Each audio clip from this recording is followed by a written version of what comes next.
Well, David Pollack says Mississippi State should be ranked, and he's absolutely right. But I've got a serious issue with the AP poll, and he goes way deeper than just being left out. Let's talk about it.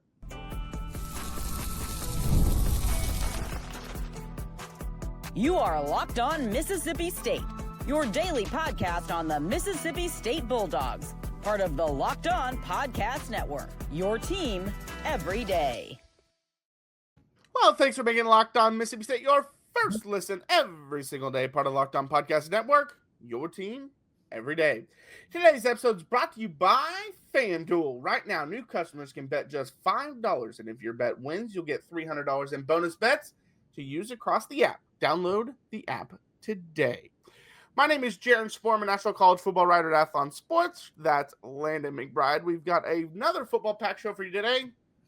We got the new update of SEC Power Rankings put out by our very own Chris Marler from the Locked On Network. So we'll talk about that. And then we got a major recruiting update because something terrible happened to Mississippi State on Monday.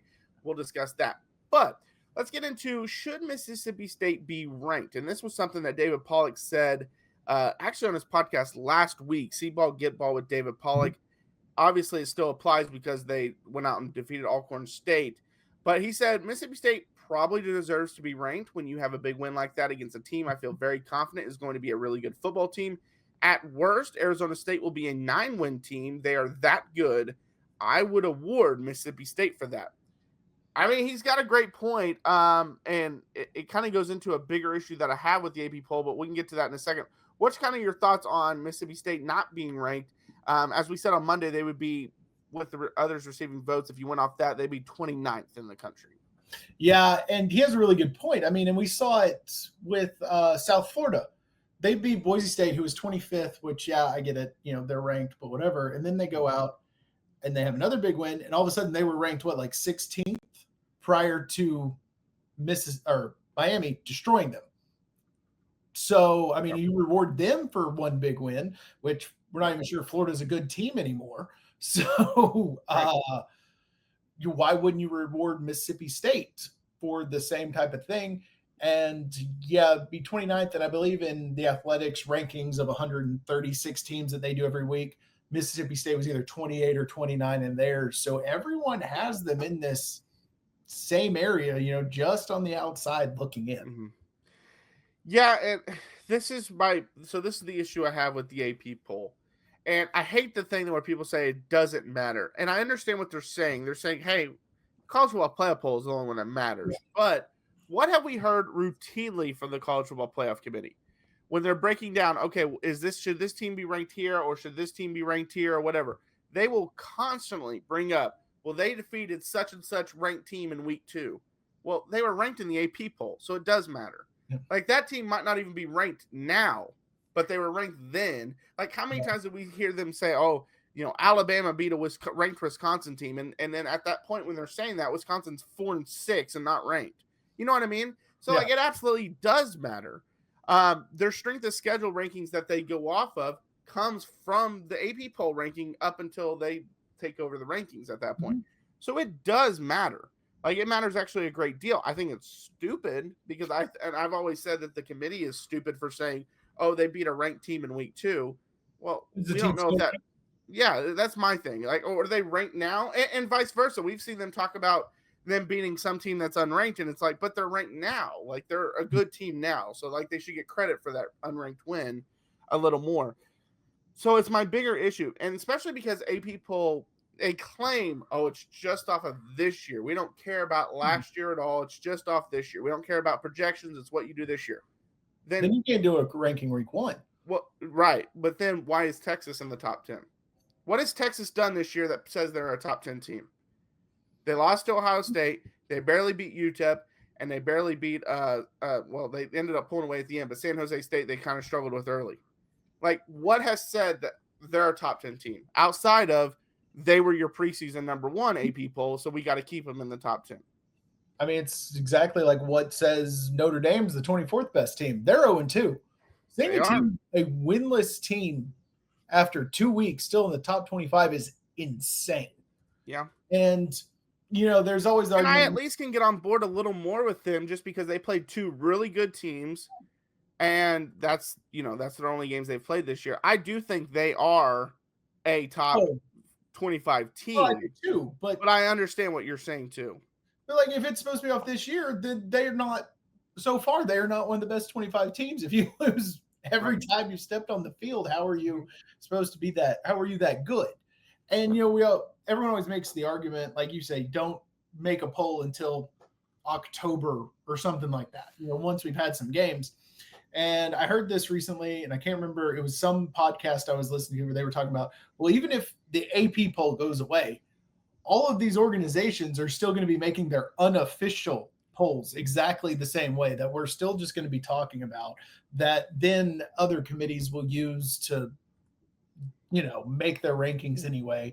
So, I mean, it's a broken system, but at this point, it's the best we have. But there needs to be some kind of actual, it has to actually apply to this year instead of what you did last year, what your brand is, and what logo's on your helmet. Yeah, and to make matters worse, you have AP poll voters legit saying this poll doesn't matter. Yeah. Like, if that's the mindset they have, then no, they should not be an AP voter. And I don't want to lump all the voters into that, because there are some that actually take the time to do it.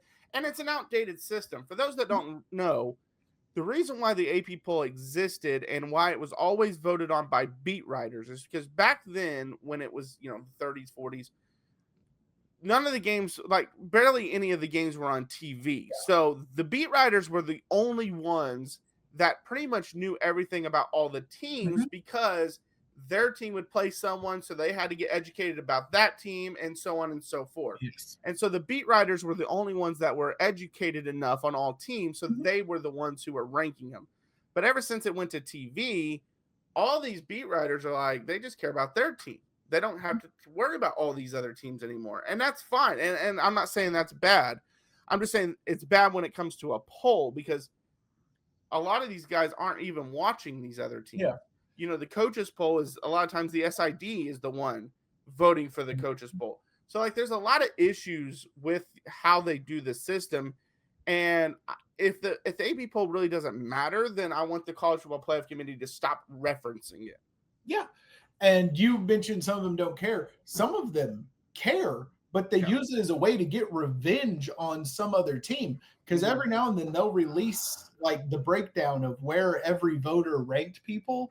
Yeah. And you will find some reporter who has been tweeting about some school that they don't like, that's maybe has like one loss, and they won't have them in the poll or have them ranked 25th at the end of the year or something. And that's just absolutely insane that happens. And those people should be removed from the poll immediately. Yeah, or you'll get that it's a team they've been high on all offseason, and it's like no one else is high on this team, and then they win one game and they throw them in the top 25 when it's like they don't belong to be in there. They do that stuff too. But yeah, I mean, back to the Mississippi State thing. Mississippi State absolutely should be ranked. It's ridiculous that they're not ranked, because again, it's supposed to be off of this season. And this is why I brought up the South Florida thing last week. I said, if South Florida beat Miami, why shouldn't they be number one in the country? Yeah. Because they had 3 marquee wins. At least that's what they looked like at the time. Obviously, they lost to Miami, and so they fell down. But Mississippi State, you beat 2 teams that aren't any good. We get that. But then you beat Arizona State, who AP voters thought was the 12th best team in the country. Yeah. And my point, I was arguing with someone about this. When Florida State beat Alabama was number 8 in the country. Florida State beat them, and Florida State jumped to number 14 in the country right off that win. And Alabama fell from 8 to 21. Right after that, Florida State won again and moved to number 10 in the country. Like, it was really quick. And for those that kept saying Mississippi State was 2-10 last year, like, they don't deserve anything. So was Florida State. Florida State was 2-10 last year. They won one game. Right. But my point was, they had a 4-spot difference between Alabama and Arizona State. Number 8, number 12. 4-spot difference. I'm not saying that Mississippi State beating Arizona State should jump to all the way to 14 like Florida State did. At least 25. That's what I'm saying. You can't tell me they can't go up to 25. Because otherwise what you're telling me is Alabama you still have great respect for because of the brand, and Arizona State because of one loss you think was way overrated. And that's just not right. But that's also what they're showing, which I will give but end this with a little props to the AP poll voters. They do have Arizona State still ranked lower than Mississippi State. I will give them Well, and I will say At this, least- they didn't last week. Yeah. So It just took them a week. Not all Yeah. of them saw the game. They just yeah, the AP poll is insane though. yeah. All right, coming up next, SEC Power Rankings. Where does Mississippi State lie? We'll talk about it. All right, well, Mazda crafts cars for those who do more than move. Mazda delivers confidence with every ride with more IIHS top safety picks, awards than anyone else. That's as of August 2025. From footwork to breath work, athletes sweat all the details. Mazda brings the same intention to how we craft every model. You can feel Japanese craftsmanship in every detail, from the metallic accents to available Napa leather upholstery. Like our players, we sweat every detail because when you make every move count, impossible becomes irrelevant. Mazda, move and be moved. And it's almost the weekend. It's time to look back and crown this week's MVP on Who Delivered, powered by DoorDash. Just like you can win every Saturday with DoorDash streaks, saving more every time you order. These players delivered when it mattered most. Let's break it down. For Mississippi State, my choice, I'm going with Seth Davis. He delivered in a big way. He was my top dog of the week. Obviously, we know his long injury history, missed a whole season last year. We even talked about on Tuesday that he's not really fully back yet, but he was able to play, and he scored a long touchdown run. I think he had 2 carries, 31 yards, and had like a 23-yard touchdown run in the game. And it was a sweet little cut, and he just exploded and took off and outran people to the end zone. And so it was a great moment. He cried then and after the game when he got the game ball. So he came through, no hesitation, no delay, and hopefully we'll see his performance maybe carry over if he can start getting a little healthier, and maybe he can go on a little bit of streak. So just like Seth Davis delivered for Mississippi State, DoorDash delivers your Saturdays with DoorDash streaks. You save every Saturday you order. Stack it up all season, and you could save up to $250, including $100 in DoorDash credits. Order this Saturday. Keep the streak alive. Fuel your game day only with DoorDash. Terms apply. Promo period through November 18th. Well, thanks for making Locked On Mississippi State your first listen every single day. Part of the Locked On Podcast Network. Your team every day.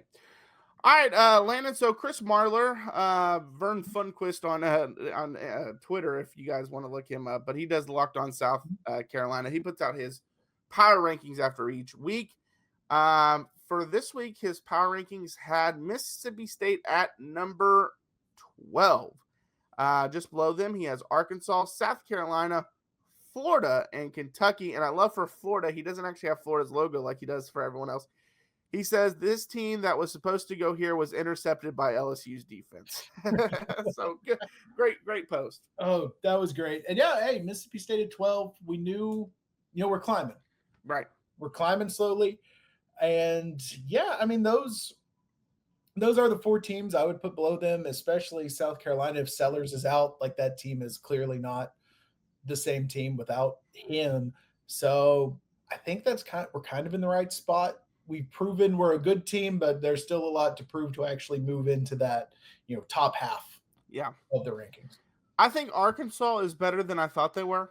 So I would still probably put them behind us, but they had a really good showing against Ole Miss. Their defense is not good. But I don't know how good Ole Miss is, so I don't know if that's... Well, that too. That's fair too, because the backup Trinidad did better than Simmons usually does. Tables looked good. He looked good, and I don't know if it was because Arkansas's defense is so bad. I don't know. And South Carolina is an interesting one because I haven't heard how long Sellers is out. There's some that think that could be a very serious injury, and if it is, 14 I think is a good spot. But if he's healthy, I don't really agree with that spot. I still think they're a top 25 team with him healthy, even though they haven't played great. Mm-hmm. Fine with Alabama. Auburn, I still think is a sneaky good team. Yeah, he has Missouri at 5. I don't think Missouri's better than A&M. I don't think they're better than Tennessee either. He has Vanderbilt at number 4. I don't think they're better than A&M. I don't think they're better than Tennessee. I would almost argue Auburn's better than Missouri and Vanderbilt, but we'll find out more about Auburn this week because they play his number 2 team, Oklahoma, on the road. So we'll find out more about Auburn. He does have Georgia number 1, and I think that's a good spot for him. Obviously, they went on the road, had a great game, beat Tennessee. The offense looked great. My kind of thing is until you knock them off, you got to keep them up there. They're the defending SEC champions. So, yeah, those top three are the clear three best teams as of now with Georgia, OU, and LSU. I thought LSU would be the best team. That offense just can't seem to get it together, which is crazy. Insane. Everyone said that was going to be like their best year, and I was with them. I thought that would be one of the best offenses in college football. Yeah. If they lived up to that, LSU's the clear best team in the country because their defense is playing so good. Yeah, so if they ever get their offense figured out, which you would think would be the easier thing for them to figure out with Nussmeier and all that other talent running around up there. Which I guess Kelly said something about him being hurt at his press conference, and he just has to play through it, and it won't happen until the bye week. They can't really shut him down. And I can't remember. I think it was a torso injury or something. I can't remember. That's weird. But yeah, I think Vandy's way too high. I mean, if South Carolina is the 14th best team, how do you put someone fourth? Right. Jump them that high for beating them. That math isn't mathing for me. But yeah, I would put A&M at 4, honestly. I mean, you beat Notre Dame in South Bend. Like, that proves you're a good team. And I doubted them going in. They have some explosive players. I still don't know if Reed is a quarterback you can rely on game after game to actually sit back there and play quarterback. Yeah. But his athleticism just raises their floor so much. Yeah, Casey Concepcion, the receiver, is incredible. Yeah. He's really good. Vanderbilt has, I will say the one big thing for Vanderbilt, they do have 2 wins on the road, Virginia Tech and South Carolina.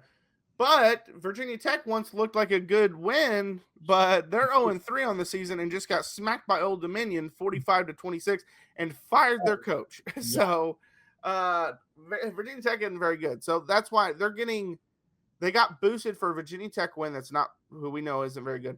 And then they're getting boosted for South Carolina, who, again, he has as the number 14 team. So a little contradictory on that. I agree. I think Vanderbilt's a fun story, and I think a lot of people want to boost them up higher than they actually should. They want to believe in them, yeah. They want to believe. And I'm with them. I want to believe in Vanderbilt. I like that they're fun to watch. Yeah.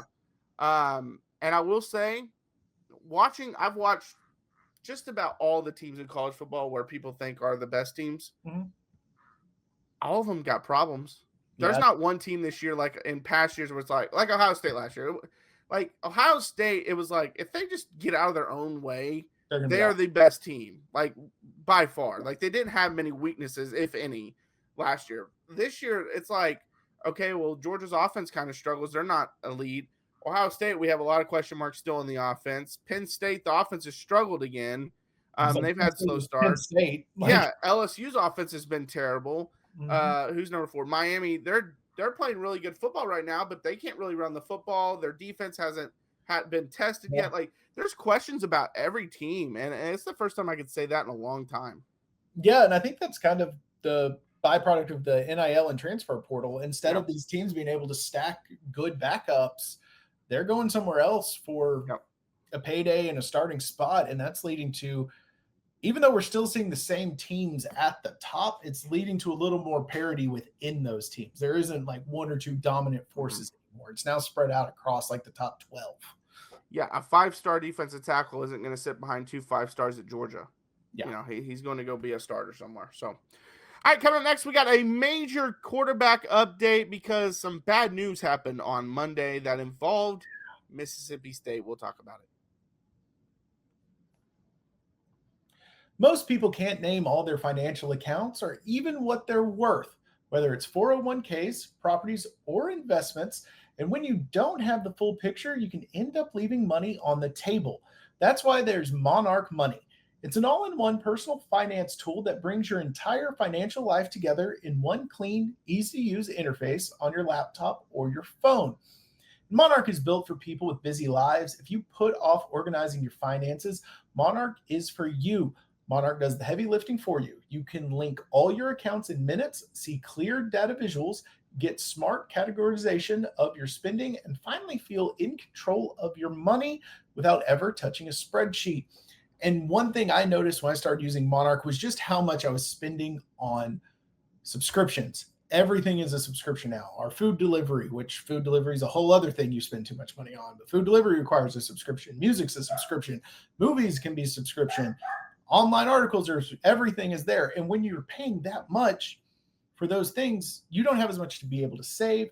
And then you can start figuring out where you can cut some of that money and actually maximize your investments and your savings by cutting back on those things you don't really need. So don't let financial opportunities slip through the cracks. Use code LOCKEDONCollege at monarchmoney.com in your browser for half off your first year. That's 50% off your first year at monarchmoney.com with code LOCKEDONCollege. All right, well, thanks for making Locked On Mississippi State your first listen every single day, part of the Locked On Podcast Network, your team every day. All right, so some major news in the recruiting world. One name that's got every Mississippi State fan's attention is Malachi Zeigler, the 2027 quarterback, has been the guy that Mississippi State has gone after this whole time. Hasn't announced his commitment yet, but there's been some things that happened in his in his recruiting world. So for one of the things right off the bat that we got to talk about is, and this was brought up earlier, last week maybe, I mentioned Peyton Houston as a guy that was committing on Monday, and he was picked and projected to go to Oklahoma. But if he didn't choose Oklahoma, look out for Oklahoma getting into the Malachi Zeigler race, because everything I had read from Oklahoma people is that's who they would pivot to. Mm-hmm. Well, the Louisiana native had a great visit at LSU this last weekend, because he did choose LSU. So, and as soon as I saw that, I went to different Oklahoma sites to see what they were talking about. Malachi Zeigler was the name that they were talking about. So sounds like they're going to put their hat in the ring on that one. But with that being said, they haven't really recruited him much. So they're going to have to make up some ground to really get into that battle. The other thing is, Malachi Zeigler talked about Baylor and said that they have everything that he's looking for. So there might be something in the works at Baylor that we're not seeing right now. I still think, after everything I've seen, I've read, I mean, again, Mississippi State can still land him, especially if they have a strong season. But my projection right now, if I had a crystal ball or whatever it is, I would still bet money that SMU pulls it out. Remember when this guy was going to commit before this season started? Yeah. Not happening. I don't know if I think he had an idea of what he wanted, and then more and more schools kept calling, and now he no longer knows what he is actually after in terms of where he wants to go to college. So, and that's not a knock on him. I mean, the kid's 17 years old. I didn't know what I was. Yeah, that's common for a lot of people. Yeah, I mean, I didn't know what I was doing at that age. Most people don't. Most people don't know what they're doing today. That's not a knock on him. That's just, I think, where he ended up is he ended up with a lot more options and more, like, not the same kind of options, very different places that he could end up. And he's taken longer to make his decision. And I like that. I mean, if you're not sure, don't commit somewhere just because you set a date and then flip later. Like, take your time, make the right decision. All you can do is keep calling the guy and staying in contact, getting him on campus. But who knows what's happening at this point? Every week, it's a new twist in the Zeigler saga. Which I will say this, I think Peyton Houston kind of made a decision like that, where he had set September 15th as the date. He just got off the Oklahoma visit. Every projection was he's going to Oklahoma, he's going to Oklahoma, he's going to Oklahoma. Then he goes down there, and LSU, of course, like they should, they're going to roll out the red carpet for him. And then he still keeps the commitment day instead of saying, okay, well, they have now given me more things to think about. Let me push that out. Because all the reports were up to that point, LSU had not recruited him that hard. And they got into the race late. But one thing that we do know is an in-state kid in LSU, that's hard. It's hard to get in-state kids out of LSU. But nothing had really led anybody to believe it would be hard to get him out. And so it sounded like he was going to pick Oklahoma, and everyone was reporting that. And then sounds like he might have made an emotional, quick decision and went with LSU, which the weird thing is Nussmeier's brother is in that class. I can't tell you how many quarterback recruits I've lost on the NCAA video game to LSU in that exact same situation. But that's a weird situation to be in with this. I don't know when we're going to get any kind of resolution, because if it is an emotional decision with Houston, who's to say he's not going to back out of this commitment in a month. And on the Zeigler thing with OU, you do have like a year lead on recruiting him. Yeah. And maybe a slight advantage. Levy used to recruit for Oklahoma.